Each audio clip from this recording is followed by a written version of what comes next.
Hello there. Here I am back again at my favourite river that I enjoyed on both visits to yesterday.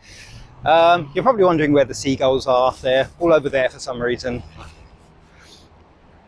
Who knows what goes on in a seagull's tiny little mind?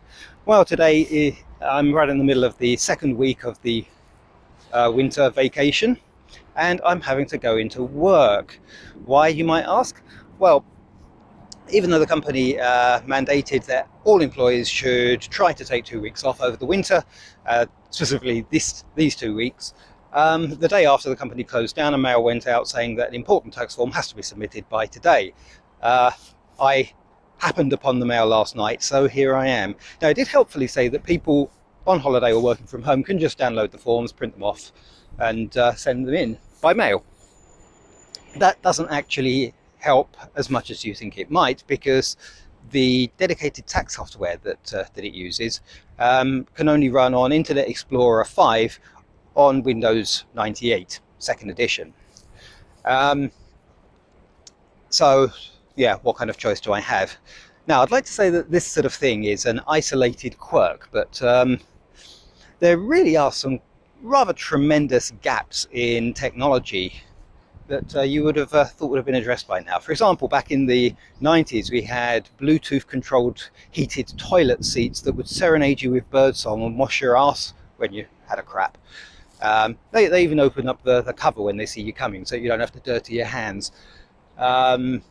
Also, we had mobile phones, just the regular cheapest mobile phones that come free with a plan. They can input and display the full range of the Japanese language, including predictive text abilities. They had speech recognition, voicemail actually built into the handset itself. They were light as a feather, and you could use them for up to a week between charges. On the other hand, here in 2021, we still have ATMs that charge overtime if you use them after 7 o'clock at night. All the houses are still designed for summer, ignoring that we have 3 other seasons, each colder than the last. And voodoo nonsense like insulation and windows that close properly, forget about it. Not in this lifetime, Sonny. Now, I understand that these things tend to all be a matter of priorities, and one day I will find out what those priorities are. Because I'm sure, yeah, there must be a perfectly good reason why it's so important that you be cool in the summer but not warm in the winter, or that VitalTax software can only run on the most insecure computer environment since Windows 95. Who knows? Look, I've got my wallet this time. Yep, so we have rivers like this too. This is actually the Tamagawa River, which separates Tokyo from Kanagawa Prefecture. A little under a year and a half ago, we had a massive typhoon hit Tokyo, and this river was very close to breaking the banks. And when I say the banks, I'm not talking about those banks down there. I'm talking about these banks up here where I'm standing. The water was literally touching the bottom of the bridge. And if you look over the other side, you can see that there's really quite a vast area that is currently not inhabited by water over to the far bank. That was all full up too.